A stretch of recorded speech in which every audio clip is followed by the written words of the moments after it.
Bonjour, c'est Mireille et je vous souhaite la bienvenue sur Terra Mucho, les podcasts qui amplifient les voix des femmes actrices de l'environnement en Afrique francophone. On dit des femmes africaines qu'elles accouchent des bébés, qu'elles sont victimes de guerre, qu'elles sont exploitées, discriminées et sous-représentées dans les espaces de prise de décision et postes à responsabilité. Mais ce que l'on ne dit pas d'elles, c'est qu'elles sont au cœur de l'économie familiale et communautaire, qu'elles sont les premières sur les fronts de luttes environnementales. Elles surveillent les forêts et mines convoitées par les exploitants. Elles dénoncent les illégalités, cartographient les terres et les espaces des peuples autochtones. Elles luttent pour la transparence et la bonne gouvernance. Elles contribuent aux réformes des lois et bousculent les gouvernements en faveur de la justice sociale et environnementale. Elles sont entrepreneuses, médiatrices, journalistes, cartographes, animatrices, analystes des données, agronomes, militantes, formatrices, juristes, ingénieurs, dirigeantes et bien plus. Une fois par mois, depuis le cœur du bassin du Congo, nos invités se confient sur les coulisses de leur parcours, sur leurs engagements, sur leurs combats et leurs défis, et elles nous livrent le secret de leur réussite et de leurs impacts. Bienvenue sur Terra Mucho. Bonjour à toutes, bonjour à tous. Vous êtes sur le podcast Terra Mucho et aujourd'hui, vraiment, j'ai le plaisir de discuter avec Muriel Tonoewa. Muriel est une jeune chercheuse béninoise. Elle est engagée vraiment sur les questions de réparation de la terre, la dignité des femmes, agricultrice. Elle est agronome et enseignante chercheuse à l'université de Parakou. C'est pas la première de l'université de Parakou que nous accueillons sur ce podcast. Muriel, elle est surtout connue comme présidente de Land and Health Association, qui est une organisation béninoise qui agit pour restaurer les terres dégradées, pour lutter contre les questions d'insécurité foncière des femmes, pour améliorer les moyens de subsistance des communautés rurales et en particulier des femmes. Sous sa direction, l'association accompagne des femmes agricultrices pour renforcer la santé des sols, développer des activités génératrices de revenus et faire face aux impacts du changement climatique dans ces milieux-là. Donc, lauréate du prix L'Oréal UNESCO pour les femmes et la science, Muriel relie la science au terrain pour la dignité des femmes rurales agricultrices. Bienvenue à vous, Muriel. Merci Mireille, bonjour. Alors, Muriel, donc sans tarder, mais avant d'entrer dans les profondeurs des discussions, j'aimerais qu'on découvre simplement la femme que tu es, la personne que tu es. Et si tu devais nous dire d'où tu viens, ton histoire, ce qui t'a façonné, qu'est-ce que tu nous dirais? Et en gros, qui tu es en fait, au-delà de ton travail et qui est-ce que tu es? Merci Mireille, je suis Tonoewa Djezion Fifame Muriel Feti, j'ai 4 prénoms qui expriment la fête quand j'étais née et l'enthousiasme des parents à me donner chacun un nom. Et je suis agronome, je suis née en 1988 au centre Bénin et je Oui, suis originaire de Adjara, une commune dans l'Ouémé qui est complètement au sud Bénin. d'accord. Actuellement, je suis à Parakou, une région un peu plus au nord du Bénin. Et si je devais me définir, 2 choses me caractérisent essentiellement, le travail et la prière. Et ces 2 piliers guident mon quotidien et mon engagement personnel et professionnel. Super. Alors, je sais, Muriel, qui tu es aussi une maman. Et au-delà de tous les travails, tu es aussi une maman. C'est pas un petit rôle. Donc, voilà. Donc, et tout ça fait partie. Et au fur et à mesure, on va peut-être essayer de découvrir un peu plus. Donc, tu disais, ben, justement, tu as 4 prénoms. C'est une grande richesse, franchement. Est-ce que ton nom, Tonoa, a une signification particulière ou est-ce qu'il a une histoire, en fait, quelconque qu'on t'a raconté en lien avec ce nom? Oui, on m'a raconté, Tonwewa, c'est dans une langue locale du Bénin, le Mhm. Adjara, qui veut dire en fait ce que les parents ont fait, ce que le papa a fait, les enfants vont poursuivre en fait. Mhm. Une Tonou, espèce, ouais, une espèce d'héritage ou de transmission, c'est ça? oui, de transmission, afin que les enfants fassent mieux que les parents et continuent, voilà. D'accord, super. Alors, on va commencer à aller tout doucement, Muriel, sur ton travail et en tout cas ton parcours. Est-ce que tu peux nous dire qu'est-ce qui t'a amené vers ce parcours de la science? Qu'est-ce qui a éveillé ce besoin de comprendre le vivant et la terre pour toi? Alors, merci Mireille. En fait, je regardais autour de moi et je vois qu'il y a plusieurs problèmes qui minent nos sociétés, comme la faim, la Hmm. pauvreté et la perte des ressources naturelles, et qui avaient beaucoup à faire pour améliorer les rendements, pour améliorer les pratiques culturelles, pour améliorer l'autonomisation de nos populations locales qui travaillent en fait beaucoup, mais les résultats ne sont pas très encourageants. Mhm. Et donc, après mon bac, je me suis inscrite à la faculté d'agronomie de l'Université de Parakou. Et Oui. j'ai suivi la formation, je suis devenue ingénieure agronome après 5 ans. Et cela m'a donné les ressources nécessaires pour devenir une actrice sur le terrain aux côtés des agriculteurs et également aux côtés des personnes dans le domaine forestier, dans le domaine de la gestion des ressources naturelles. Donc, du coup, ben, c'est vraiment ça. Et comment cette conscience, la conscience de ses besoins, de cette famine, comment elle est arrivée? On va dire que il y a plein de jeunes et tout le monde ne se pose pas les questions sur la faim, sur ces questions-là. Qu'est-ce qui a nourri ça? Qu'est-ce qui a permis ça? En fait, je suis née à Savès, qui était quand même une ville où il y a beaucoup d'agriculteurs et je pouvais voir autour de moi Hum, de paysans, voir leur vie quotidienne, voir comment ils prennent soin de leurs enfants. Moi, j'ai eu la chance d'avoir des parents qui étaient quand même des fonctionnaires et hum. qui avaient des moyens pour l'éducation, pour le suivi, afin que les résultats soient bons. Et je me disais que toute cette population mérite également cette chance-là. Ouais. Euh, et donc, le pilier le plus important pour se développer, c'est l'éducation. Hum, Ils font un travail et il faudrait qu'ils se développent en cela, qu'ils deviennent épanouis dans ce qu'ils font. Et le fait d'avoir côtoyé dans mon enfance cet environnement où des personnes étaient pauvres avait quand même suscité un intérêt particulier à leur venir en aide pour hum, atteindre les objectifs qui étaient d'avoir un bon rendement, de pouvoir s'offrir un luxe, de pouvoir être heureux. Et en faisant l'agronomie, on pourrait aider les agriculteurs à améliorer leur rendement et à pouvoir vraiment se réjouir de leurs résultats et au même moment faire développer la nation. Ok, super. Donc, du coup, aujourd'hui, tu es présidente de Land and Health Association, une organisation béninoise, une ONG qui agit pour restaurer les terres dégradées, pour la résilience des communautés, et en particulier pour les femmes.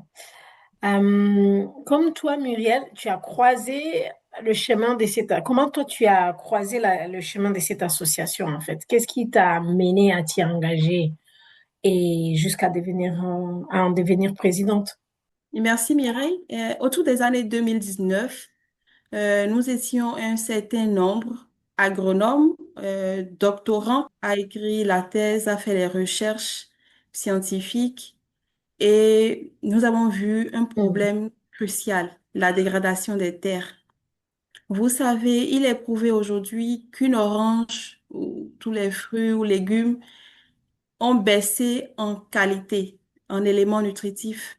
Et donc, on raconte même que la quantité, l'élément nutritif que le fruit avait il y a 50 ans a baissé de plus de 10 fois.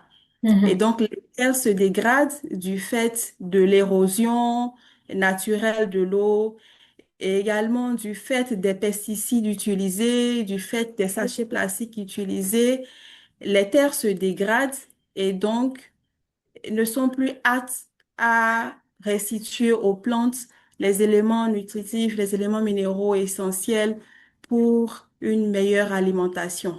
Il faille en fait de soutenir les initiatives de gestion durable des terres et de proposer des solutions novatrices et résilientes contre la dégradation des terres afin non seulement d'améliorer les rendements, d'améliorer la qualité des produits obtenus, mais également de protéger les sols. Du coup, tu as dit que vous étiez un nombre d'agronomes, donc est-ce que du coup, comment est née cette association et comment surtout toi tu as En cet croisé là? moment, on a pensé créer l'association Land and Health Association. L'idée est venue d'un doctorant, Dr. Houdan Rouel, qui a eu l'idée de créer cette association, nous a associés Mhm. et on a commencé les activités en 2020, mais officiellement, l'association a été enregistrée en 2021 et a commencé ses activités aux côtés des agriculteurs, mais spécifiquement aux côtés des femmes agricultrices qui, en fait, souffrent le plus de cette situation de dégradation des terres, de perte des ressources naturelles. Et du coup, aujourd'hui, euh, à quoi ressemble justement ta vie de femme engagée dans cette association? Quel est ton rôle? On sait que tu es présidente, mais du coup, ton travail consiste en quoi exactement dans l'ONG? Alors, mon travail, c'est de coordonner les activités, par exemple, finaliser les plans de travail annuels, les plannings mensuels, suivre le travail sur le terrain, coordonner les équipes, euh, corriger les rapports, euh, entretenir les Et partenariats. comme je l'ai dit dans l'introduction, tu es aussi enseignante, chercheuse à l'université. C'est quoi la proportion de travail? À quel point ces travail avec l'association t'occupe en fait? C'est la plus grande partie?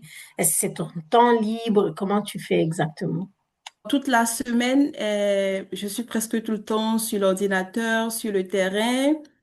Et je peux dire 50% l'ONG et 50% chercheurs, mais généralement plus chercheurs que à l'ONG. Parce Mhm, qu'actuellement, par exemple, cette année, je suis sur un projet Bambou, financé par OWSD et UNESCO. Je suis mhm, la principale investigatrice sur le projet qui est logée à la faculté d'agronomie de l'Université de Parakou. Et donc, coordonner les activités sur le terrain, écrire les rapports, faire le labo me prend beaucoup de temps, mais je réserve quand même du temps également à l'ONG pour aller voir les agricultrices, pour suivre les travaux sur le terrain, et voilà. hmm. Et du coup, qu'est-ce que ça t'apporte vraiment?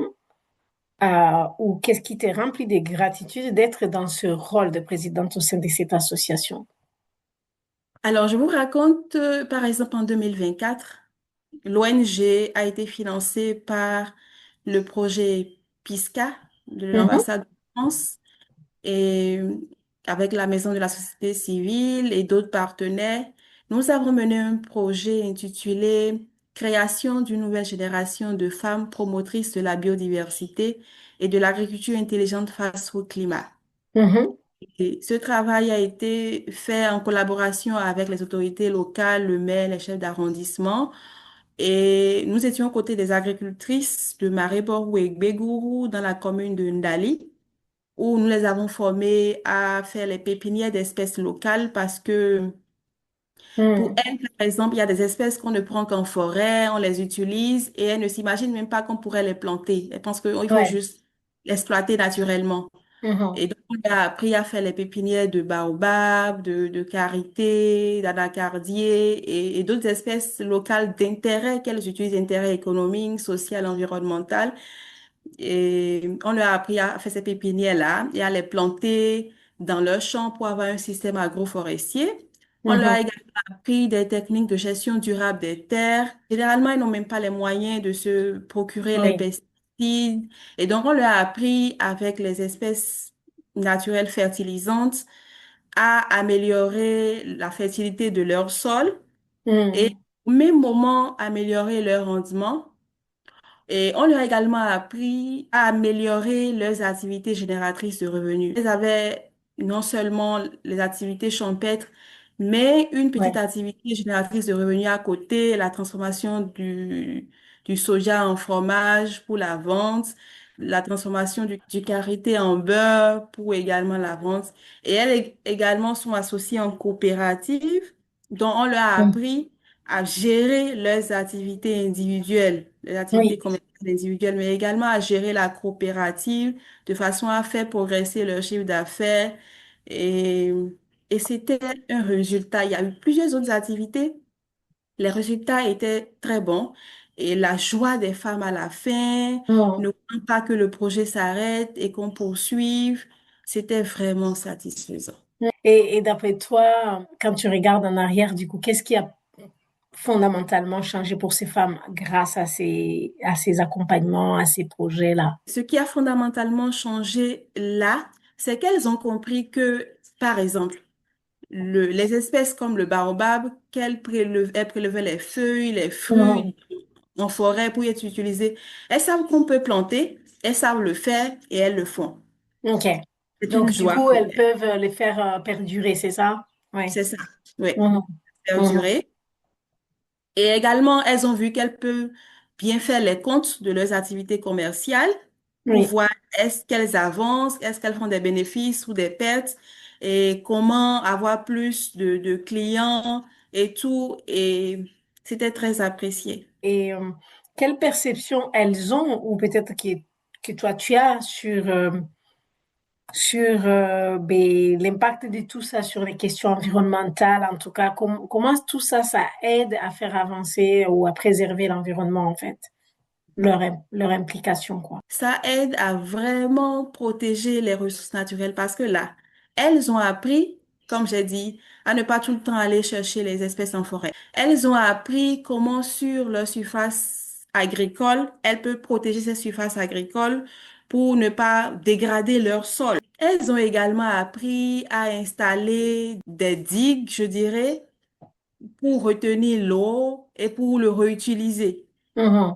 Et tout cela participe à protéger l'environnement. Tu penses qu'elles en ont vraiment conscience et elles en sont aussi fières d'être actrices de ces changements-là sur des questions environnementales? Oui, les questions de changement climatique, par exemple, les préoccupent parce qu'elles ressentent les effets. Et donc, je vous donne un exemple. L'année dernière, normalement, dans le mois d'août, au Nord Bénin, on a la pluie tout le mois d'août. Mais ce qui Mhm. s'est passé l'année dernière, elles ont planté en juin. Il y avait la pluie en juin, la pluie en juillet, et en août, il n'y avait pas de pluie. Et la pluie a repris après cela. Et donc, cette Ouais. poche de sécheresse a impacté les rendements.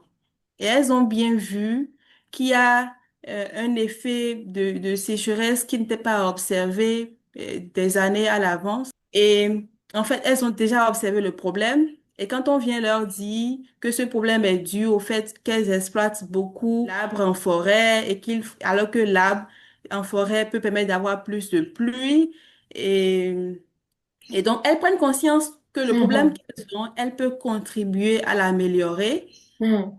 et c'est quand même une satisfaction. Et du coup, pour toi alors, dans tout ce que tu portes, qu'est-ce qui te met le plus à l'épreuve? Ou alors des moments où tu as douté, où tu as dû puiser plus profondément en toi parce que tu es vraiment à l'épreuve. Ça a été quoi comme moment? Parfois, il faut combiner le rôle de mère, le rôle de chercheur, le rôle de présidente et également actrice dans la société. Et parfois, c'est une pression énorme. D'où Oui. vient la pression? La pression, c'est toutes ces activités ensemble qu'il faut bien Mhm. faire. Mhm. Et on se dit, il faut avoir une cohérence de manière à être la bonne mère, la bonne chercheuse. C'est pas toujours aisé, mais on y arrive. Est-ce que tu penses à un moment particulier où tu t'es senti vraiment à l'épreuve, où tu as eu des doutes, vraiment? Oui, une fois, je devais voyager, je devais quitter le Bénin et pour aller travailler. Et quand je pensais aux enfants, et les laisser, parce qu'à la maison, je les aidais beaucoup pour les travaux de maison, les exercices. J'avais vraiment eu le doute partir ou rester. Mhm. C'était pas du tout facile, mais heureusement que j'ai eu de l'aide. Ma belle-mère est arrivée pour s'occuper d'eux, puis je suis partie.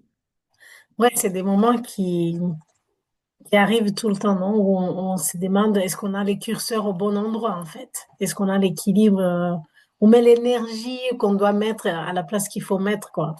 Quand on voit ton parcours, Muriel, on voit que tu as avancé vite, très vite même. Est-ce que tu arrives toi-même à réaliser ce chemin parcouru? Et si c'est le cas, selon toi, qu'est-ce qui t'a permis d'aller aussi loin, très vite? Alors, vous dites que je suis allée vite, mais moi, je ne vois pas. Je, je pense que je devais T'es aller pas plus d'accord vite. avec moi, on dirait. Je pense que je devais aller plus vite que ça. Et, mais j'ai eu beaucoup d'opportunités qui m'ont fait avancer. Quand je Mm. finissais mon diplôme d'ingénieur, euh, j'ai obtenu une bourse pour faire un 2A, Mhm. une bourse de l'université pour faire un 2A. Et donc, je me suis inscrite en 2A et j'avais une allocation mensuelle. Pendant que j'étais en 2A d'études, diplôme d'études approfondies, Mm. j'ai eu une bourse de l'OIBT, Organisation internationale des pois tropicaux, pour un Mhm. jour au CIRAD Montpellier en France, pour faire des recherches pour la Oui. valorisation d'une espèce utilisée comme bois d'œuvre. Et après mon 2A, je me suis inscrite en thèse. Et en thèse également, j'ai eu la Tu bourse. t'es pas arrêté, quoi. T'as enchaîné, t'as enchaîné. C'est quoi? Tu courais après quoi, en fait? Si on le voit comme courir, en fait, ouais, d'enchaîner Après, dans dit, tes... je ne cours pas. Je Mm. pense que je peux faire mieux. D'où venait cette énergie ou volonté à avancer, à apprendre des nouveaux trucs, à prendre un nouveau diplôme, à prendre une nouvelle formation, une nouvelle opportunité? Qu'est-ce qui motivait tout ça intrinsèquement? Je peux déjà dire que c'est d'abord l'éducation à la maison. Mm. Mon papa, il aimait beaucoup les mathématiques et donc il nous avait bien formés en mathématiques Mm. et nous avait donné le goût de l'étude et le goût d'aller très loin, Mhm. le goût de passer des concours et d'aller Ouais. très loin. Et donc, dans ma tête, quand j'étais encore au collège, je voulais aller au doctorat. Je savais Ah pas oui. forcément comment, je savais pas forcément comment et je ne Mm. pouvais pas faire cette étude, mais je voulais tout au fond de moi. Et je peux dire également qu'en dehors de l'ambiance familiale, j'avais vu, par exemple, quand j'étais au collège, il y avait une ministre de la Santé publique, Céline Candice ou non, un nom comme ça. Et quand je la Mm. voyais, je me dis, voilà, je veux être comme elle. Mm. Et tout cela me motivait. Ouais. Ouais. Ouais. Et du coup, pour toi, Muriel, c'est quoi réussir? Pour moi, réussir, c'est de pouvoir atteindre ses objectifs.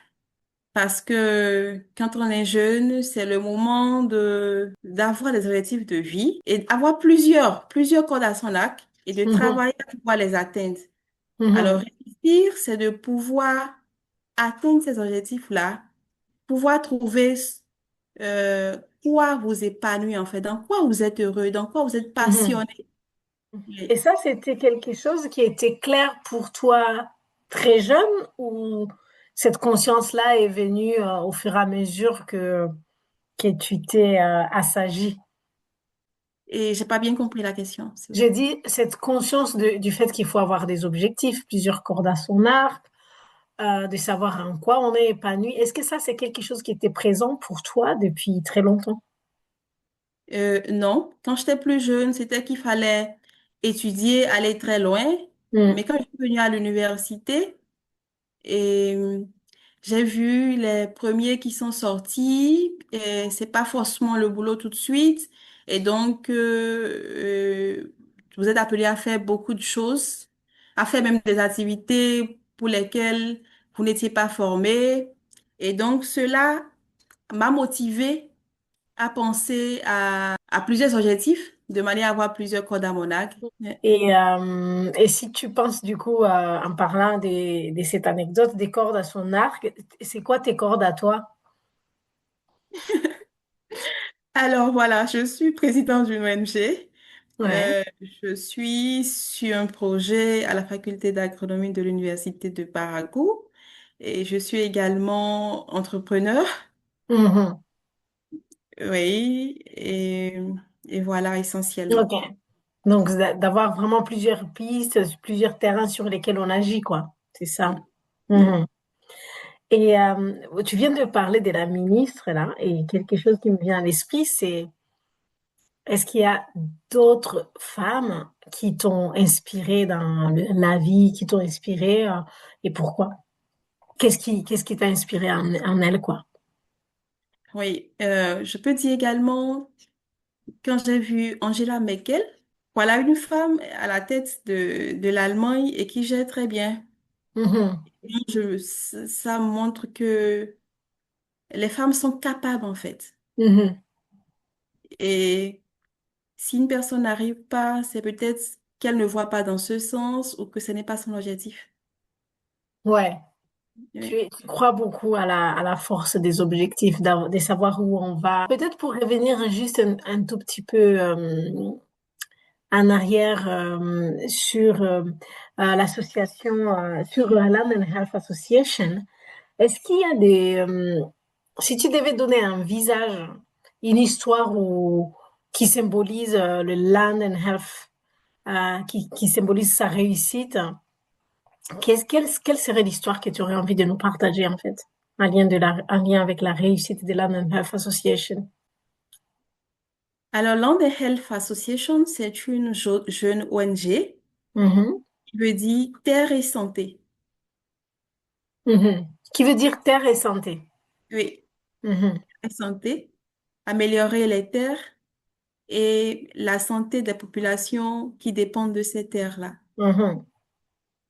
Et la réussite récente, c'est le projet dont je vous parlais, piloté en 2024 Oui. avec les agricultrices de Nali,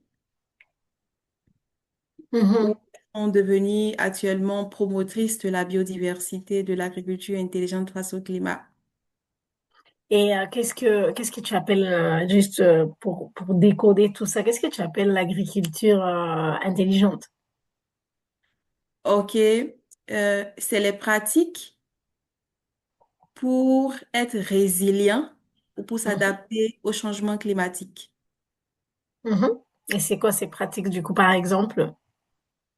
Par exemple, c'est de planter des arbres pour faire des systèmes agroforestiers Mhm, de manière à avoir plusieurs produits à la fois. Vous avez vos produits agricoles, mais également les produits forestiers, mhm, de manière également à protéger les sols. Ces arbres qui sont sur ces surfaces agricoles protègent les sols contre l'érosion, contre le réchauffement et peuvent fournir de la litière au sol pour permettre au sol de se fertiliser. mhm, Et comme pratique également, c'est de planter des plantes fertilisantes comme le mucuna, le pois d'Angole, comme le crotalait, que les agriculteurs plantent sur les surfaces agricoles. mhm. Et l'année d'après, elles récoltent les fruits pour replanter et peut labourer la terre avec ces plantes qui constituent comme une litière et permet de fertiliser les sols et améliorer les rendements, bien que le climat ne soit pas forcément favorable. Ces techniques Mhm. permettent quand même de soutenir les rendements et de ne pas être emporté par les aléas climatiques. Et du coup, ben, on commence à arriver presque vers la fin et je pense aux jeunes femmes en particulier. Quand toi, tu regardes autour de toi, chez les jeunes femmes, qu'est-ce que tu vois comme potentiel pour faire bouger les lignes sur ces questions environnementales, de la terre et tout? Quel potentiel il y a chez les jeunes en lien avec ces sujets-là, au Bénin en particulier? Je pense que la jeunesse, c'est la période où on peut faire plein de choses, on peut avoir de grands objectifs Et la science a prouvé qu'en fait, ce qu'on hérite des parents, c'est à peu près 1%. On hérite la couleur des cheveux, la couleur des yeux, la couleur de la peau, et que tout le reste, on l'acquiert par Mhm. le travail. Et donc, tu es fort parce que tu as travaillé. Tu es compétent parce que tu as appris. Mhm. Et donc, on a tous la capacité de faire de grandes choses, d'avoir des innovations, des solutions qui peuvent servir à la population, d'atteindre, Ouais. de devenir architecte, de devenir pilote, de devenir créateur, inventeur. Euh, on a toutes ces capacités-là, tous. Mhm. Et donc, il suffit juste de se fixer les objectifs, de ne pas se limiter aux croyances sociales. Les femmes ne doivent pas faire ceci, les femmes doivent Ouais. rester à la maison, s'occuper des enfants, et se dire qu'on peut être une bonne mère et être également un bon professionnel Mhm. pour s'épanouir, aider également sa famille à se développer, aider son pays à se développer, pourquoi pas sur le plan régional. Et Ouais. donc, les jeunes ont un fort potentiel. Il faut qu'ils croient en eux, qu'ils se fixent de grands objectifs et qu'ils travaillent de façon disciplinée et assidue pour y arriver. J'espère que les jeunes qui nous écoutent vont tirer quelques clés de réussite là. Et maintenant, pour revenir un peu sur toi, Muriel, si on se reparle dans 10 ans, où est-ce que tu aimerais être? Qu'est-ce que tu aimerais avoir accompli? Alors, ce que j'aimerais profondément, c'est de devenir une grande chercheuse, comme présidente de l'ONG qui est devenue internationale dans ses activités, dans ses impacts, dans ses solutions apportées aux populations. Donc, c'est de me retrouver dans une institution interrégionale Hmm. avec des solutions utilisables par tout le monde. C'est mon grand objectif. Eh bien, super, on va croiser les doigts pour qu'il s'accomplisse et j'essaie, avec ton courage, et tu vas travailler pour, en tout cas. Mais donc, du coup, pour terminer, est-ce que tu as un seul message que tu aimerais laisser à ceux qui écoutent, ceux qui nous écoutent sur ce podcast de Terra Mucho? Je veux leur dire la préparation, qu'il faut qu'ils se préparent. Et pour tout, quand ils ont un objectif, ils se préparent pour l'atteindre, ils travaillent pour l'atteindre. Hmm. Et ceux qui improvisent bien sont ceux qui ont l'habitude de se préparer. Hmm. La préparation, elle est très importante et de toujours faire les choses à l'avance, Anticiper. Hmm. anticiper, Hmm. anticiper, être proactive, être rempli d'espoir et surtout choisir ce qui nous passionne.